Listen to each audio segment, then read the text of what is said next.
Today we are looking at two SuperHorns. I have a Yamaha Zeno and I have a Jupiter 1100M, both of which have the Harrelson VGR system and the SWE mod kit system installed, making these two horns probably the most versatile and efficient Yamaha really that you can get today, and Jupiter. So we're going to compare and see which one would be the best for you. So the first one we're looking at is the Jupiter. And it does have the VGR on it right here. As you can see, that's going to unscrew. This Jupiter has a Harrelson VGR mounted on it. We re-lacquered the area where we reversed the brace, and it has a raw brass Harrelson mod kit on it with the 3/8 inch top caps instead of the full recessed. And this originally had a receiver on it that said 1100M. On this side, it is engraved Jupiter Quantum. And like I said, it was pretty much a new horn when it came into us. I'm going to show you the features that we have upgraded on this horn, and then we're going to play it and compare it to the Xeno. So first off, it has the VGR. If you have not seen the VGR, here it is. We can take this receiver off and we can put in any receiver insert that we want. So the VGR system was designed to give you maximum flexibility, slotting, airflow, resonance, and it's all adjusted right here. So I'm going to show you how that works. Right down here we have a full library of inserts. So I'll pull these up to the camera so you can see what we're looking at here. These inserts work with the Harrelson VGR, or Venturi Gap Receiver. And as you can see, along the top row here, we have all these numbers, 340, 342, 44, 46, and then down on the columns, we have the gap sizes. So 2, 4, 6, 8, all the way through 18. And looks like I just dropped one. These will allow you to adjust flexibility, slotting, airflow, and resonance. In general, if I choose an insert way over in the top left-hand corner here, then I'm going to have a lot less airflow. It's going to be a lot easier to play high. And it may not be as nice to play it down low. Because I'm in the 2 range, which is 20 thousandths of gap with a Harrelson mouthpiece, then I am going to have a lot of flexibility. If I move down to the bottom, I'm going to have the exact same airflow, but I'm going to have a lot more slotting rather than flexibility. So instead of sliding between partials very easily, I now will lock in very hard. If I move over to the right-hand side, then over here we have the larger Venturis. That means you're going to put a lot more air through the horn, get more breadth of tone. You can play louder and softer over here. And if you're at the top, again, a lot of flexibility. At the bottom, you're going to have a lot harder slotting. This system is in use by hundreds of players around the world. We introduced it in 2013. If it's the first time you've heard of it, don't be too surprised. We probably only have about 600 out there in the world right now. With that said, 600, that's actually quite a few. We have a lot of feedback from 600 players. We know how and why it works, and we can help you understand which insert works best for each situation. With all that said, I'm going to grab one right in the middle and put it on this Jupiter. So I'm going to do a 344 Venturi with a number 8 gap. What that means is that the hole at the end of the lead pipe is now 344 thousandths, and the gap setting is 80 thousandths, which is pretty average. It's pretty normal. And I'm going to put my mouthpiece in, make sure everything fits okay. And then I'm going to tell you a little bit about my mouthpiece setup. So right now I have a pretty large throat and backbore in this setup. It's designed to be really big and warm. It's many sizes bigger than you can buy a Bach or a Yamaha or a Schilke or a Warburton, any of those things. It's much bigger, and intentionally because I want to have a big, broad, warm sound.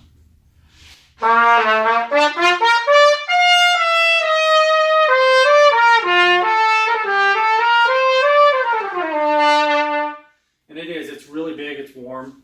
This bell isn't big and warm, so there's some limitation there. And I would say in terms of bell flare size, this bell on the Jupiter is pretty much identical to the Xeno. And I'll hold them up there next to each other. But bell flare, let's go this way. Very similar. And I haven't, measured it with a micrometer and find out exactly what the differences are. But in terms of, just looking at these, they're very close. My experience with Jupiter, the majority of them are following in the lines of Bach and Yamaha. So most of the bells really do fall in line with Bach and Yamaha models. And I'll play a few more things on this mouthpiece.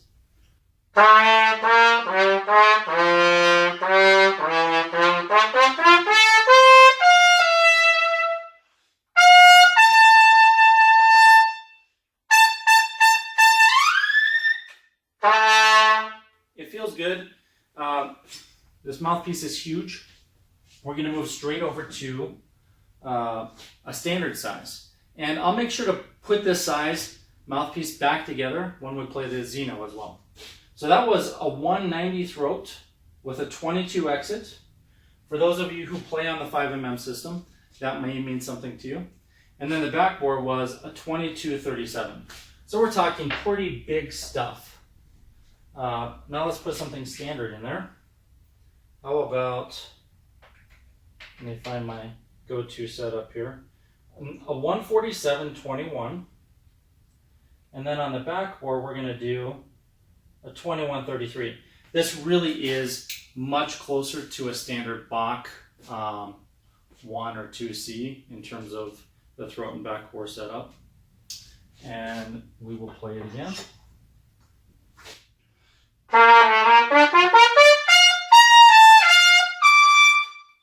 Feels nice.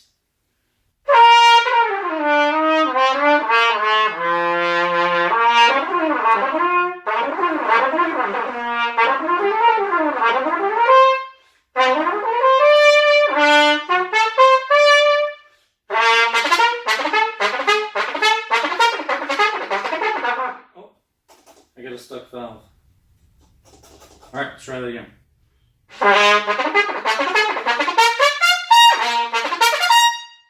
All right, it feels pretty nice.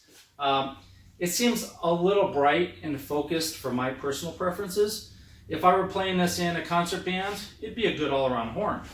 If I were playing it in big bands, depending on which part I'm playing, it may be too bright, or maybe a tad not bright enough. So if I were playing the lead part, I'd probably brighten up my mouthpiece to really get what I want. If I were playing section work, perfect. If I were solo in a big band, I'd want to darken it up because it sounds too bright to me.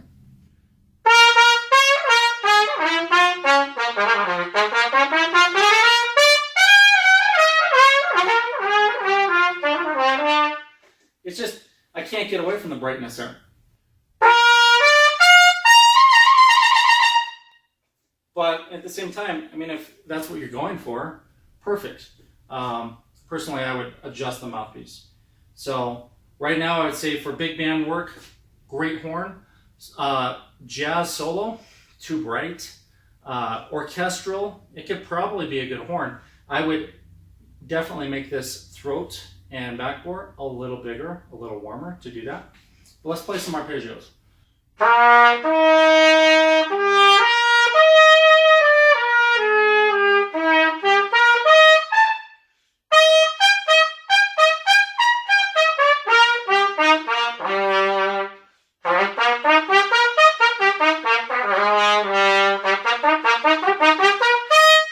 Everything feels like it's slotting in too hard for me. So I'm going to pull the receiver off and increase the flexibility because it doesn't sit well with me the way it feels. This setup might be good for some of you because it really is subjective. Each person's going to find what works best. I'm putting the 3-4-4 number 8 back. I'm going to go to a 3-4-2 number 4. So now I have 40 thousandths of gap with a Harrelson mouthpiece. If you don't have a Harrelson mouthpiece, well, first thing I'd say is you might consider getting one because the versatility of a Harrelson 5mm is really going to open up all kinds of doors for you. And if you are not getting one anytime soon, you can use this system with any mouthpiece. The trick is to understand where 0 starts on any mouthpiece. So when you put your mouthpiece in here, you'll want to see if it bottoms out with a number 2 insert. If it does, go to a number 4 or number 6 until it no longer bottoms out. That's going to tell you where you have the least amount of gap. Then you really make, say it bottoms out on 6 but not on 8, then you're going to say 6 is probably around 0 and 8 might actually be 20 thousandths. But it really depends on the mouthpiece. If your shank is really worn, it's going to go in further and bottom out sooner. If you're on a Monet or a Harrelson, then our numbers are accurate. So the 20 actually equates to 20 thousandths of gap. So now I've put in a 342 number 4. It's going to give me more flexibility. It's also going to really just kind of tighten up the airstream.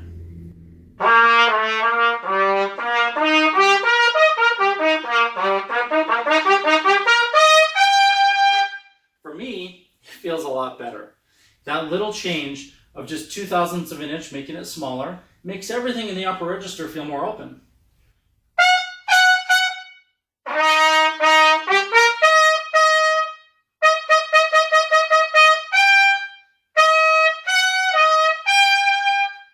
It feels pretty good. I personally like to have a smaller gap setting so I can really fine-tune where I land on the note. Okay? And we're going to do all the same stuff on the Xeno.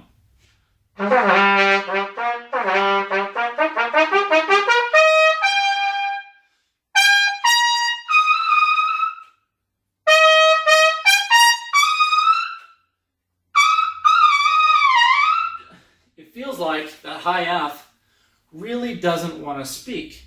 Now, I wouldn't be doing that in orchestra, but what if I want to play Fs and Gs and I'm in a setting where that's necessary?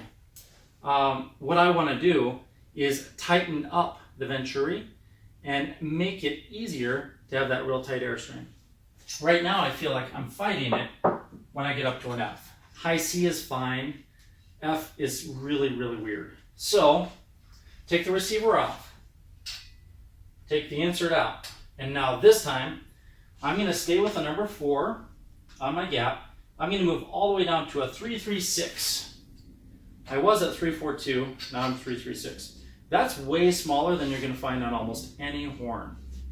So we really are tightening up that venturi. We're going to see what kind of effect it has.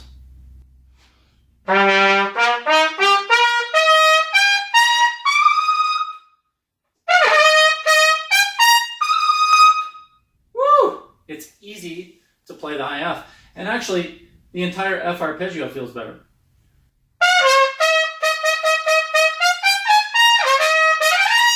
It also brightened it up. It feels like the front end of the note, I'm smacking it. So I'm getting more of that instant attack on those notes.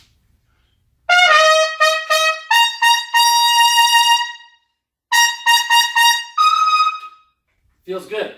I like that for high notes. If I'm going to be playing commercial, lead, salsa, whatever that might be, which I really don't do much anymore. But if I were, first I'd practice for a couple weeks to get back into it.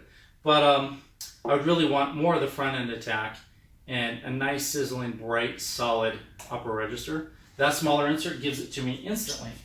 If I found that I was slipping around up there, then I may move to a bigger number on the gap. Instead of 4, maybe I go to 6 or 8. All right, and that's my personal preference. For each of you, some of you might land on a 12, 14, or a 16 on the gap. It really depends. But you wouldn't know, and you would never really get these options and variations unless you had a venturi gap receiver on your horn. And of course, they can be put on any horn. That's why we put it on this Jupiter. So I'm taking that insert out, and I'm going to go back to what I think is probably the happy medium, a 340 number 6. The reason I'm saying that is because I've tested these different inserts, and I'm guessing, hey, I want something in between them. This might be the nice sweet spot for my mouthpiece, my oral cavity shape and volume, and this lead pipe and bell. So we're going to fine tune the setup on this one, and then we'll do the same on the Xeno, see where we end up in terms of venturi and gap and mouthpiece settings, and then, just kind of have a comparison, which one's better.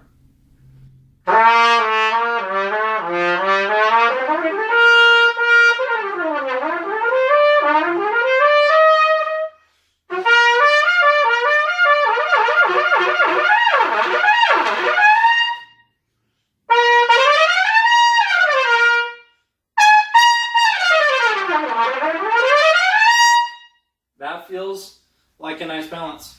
I'm thinking 342 to 340 on the Venturi is a nice balance on this horn. The 4 and the 6 feel really good to me as well. And like I said, for you it might be different. That's what we're going to go with. It does sound bright no matter what I do with it, unless I change the mouthpiece. So we're going to leave it like that. I'm going to set it right here. And now we get to check out the infamous Yamaha Zeno. There it is.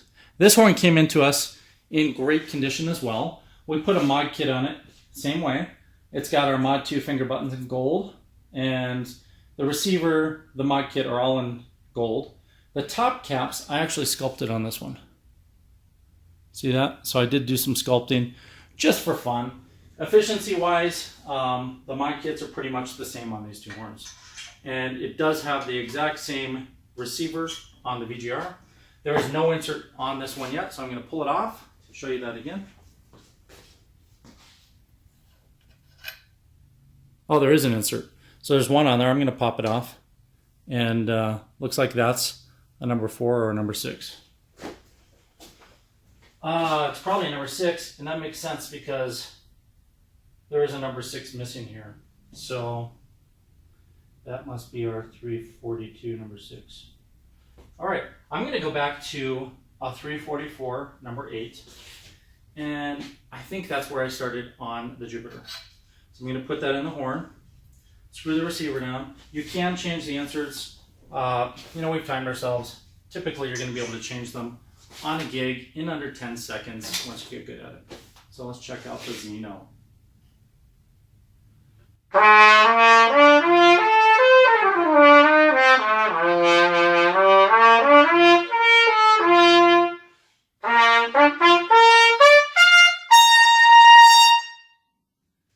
I'm not sure what you hear on your end, but I'm hearing a much bigger, warmer, solid core that isn't as harsh and bright. That 1100M, the Jupiter, really sounds like it was designed to be a lead horn, or if not lead, at least extremely bright compared to this. Even though those bells look like the same taper, and they probably are very similar in taper, there are other things about these horns that would change the way that they feel and play. And I would guess a lot of that is going to be in the lead pipe. And this lead pipe, most likely, I know the size of this one very well, most likely is much larger than the Yamaha. With that said, I haven't actually measured everything. Those are my educated guesses from working with a lot of different horns. I know all the sizes of Bach and Yamaha and standard pro horns, but that 1100M is kind of new to me. It feels and sounds like that has a smaller lead pipe. So in this comparison, to be fair, I would say this has a much warmer, mature sound for all around playing, orchestra, symphonic bands, quintet, all of those things. You're going to really have a more well-rounded overtone series. So let's play a little more.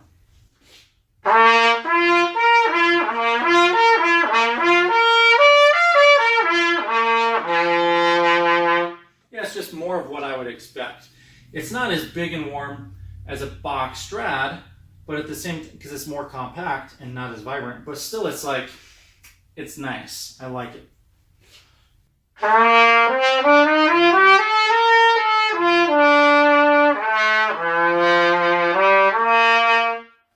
All right, so we played this with the 344 number 8.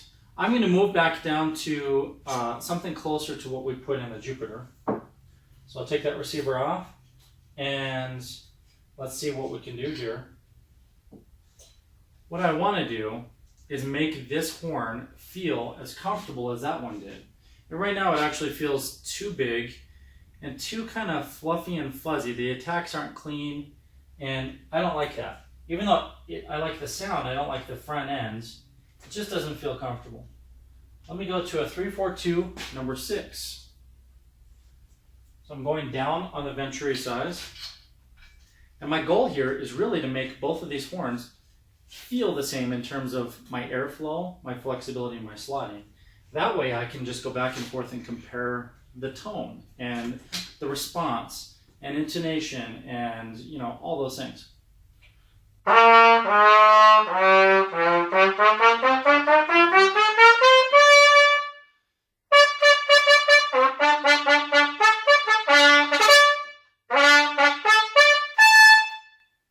It feels better.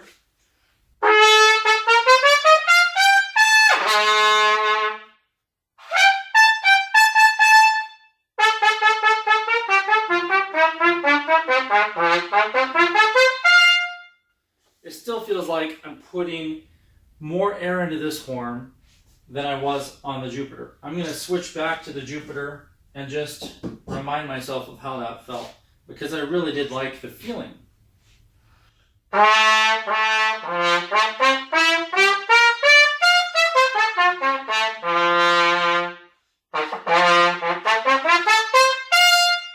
Alright, that feels like everything's, I guess, more accurate and more clean. Let's go back to the Xeno.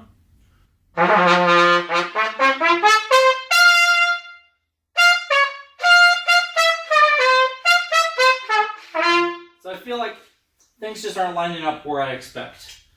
I am going to move to a higher gap setting. So I want more gap with this horn to see how that feels. I'm on a 3-4-2, number 6. I'm going to move up to a 10.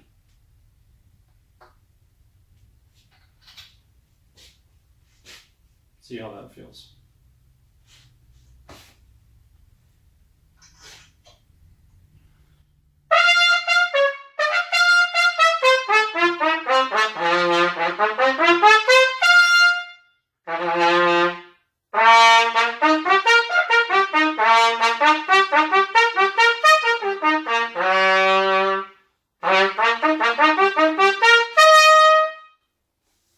Alright, so that feels like I have a little too much slotting.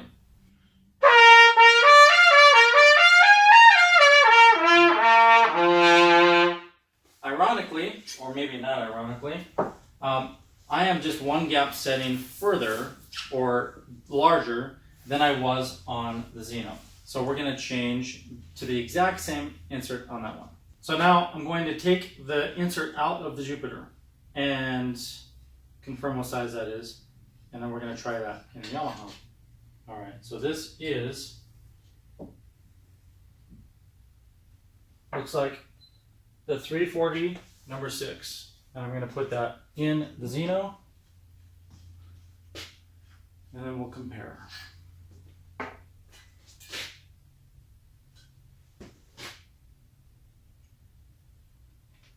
Okay.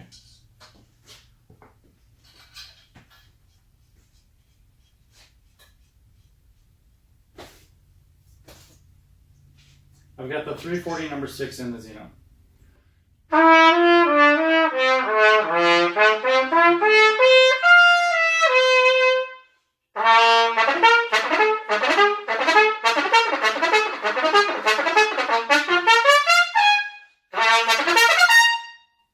It does feel just like the Jupiter. So that's a 340 number 6. I have dozens or hundreds of every single size. So I'm going to run to the toolbox and grab another 340 number 6. That way I have one in each horn. Alright, so I just put a 340 number 6 in the Jupiter, and to verify it feels the same, I'm going to test it again.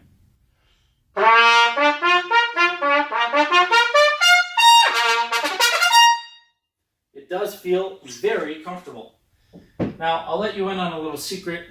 I personally don't normally end up with a 340 Venturi on the horns I play, and a number 6 is pretty average for me. I tend to be around a 4 or a 2, but a 6 is pretty normal.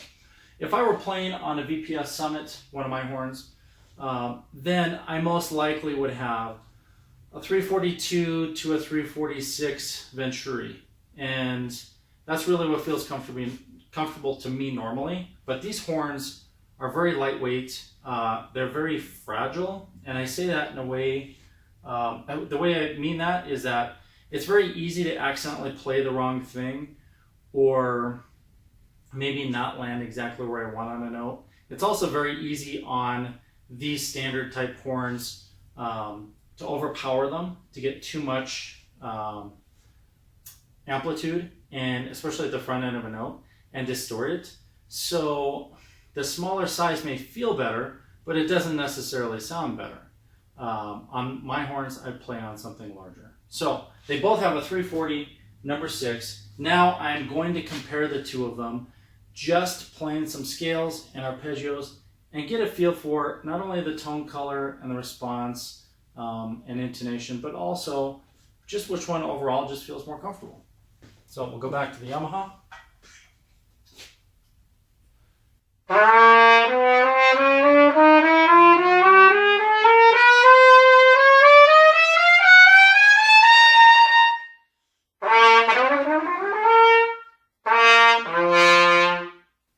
Okay, that feels nice and it sounds nice. I'm not going to be tuning, so I'm not going to be moving the pitch around to play in tune. I'm just listening for the natural intonation of the horn. I'm not moving slides.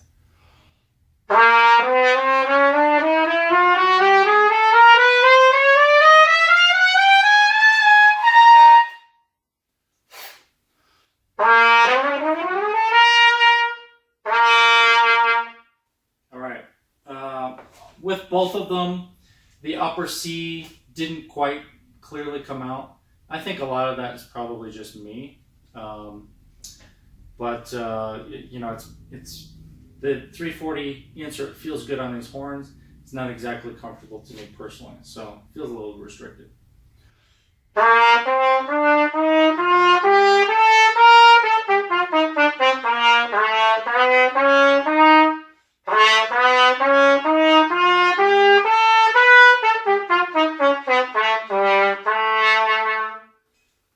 So that is the Jupiter Yamaha.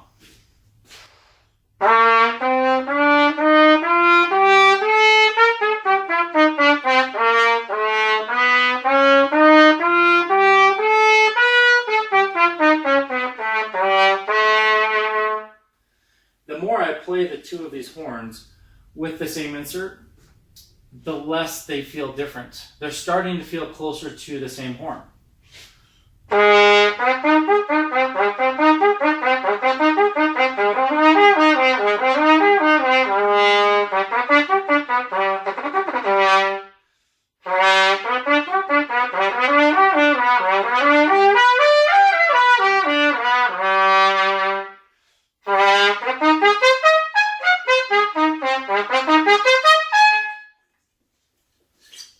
And again, I'm not attempting to look things into tune. I'm just playing the horns.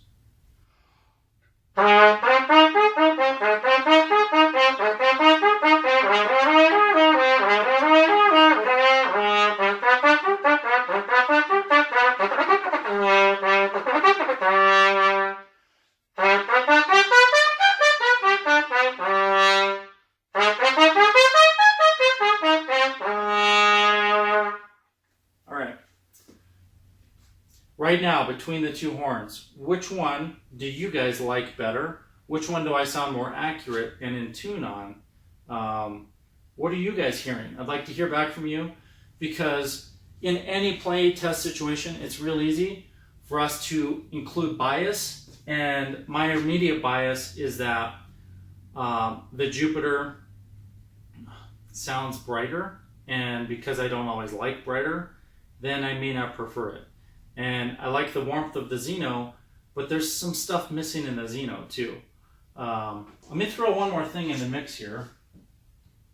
Let me just play this horn. So I get, this is our Harrelson X20. I just want to get a different perspective.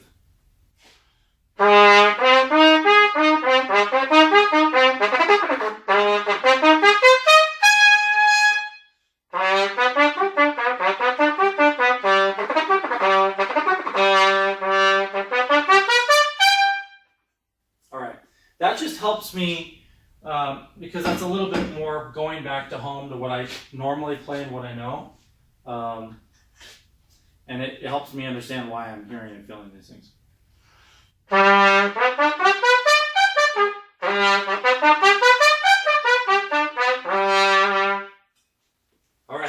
So let me know in the comments what you think of these two, what you're hearing. And now it's time to switch up the setup. So I'm going to go back to that larger setup on the throat and the backbore on my mouthpiece. And we're going to compare both of these horns with that same insert, since I found the one that really gives me the nice balance between flexibility and slotting. This, remember, is a 190 throat, very large compared to what you'd normally find, and a 2237 backbore.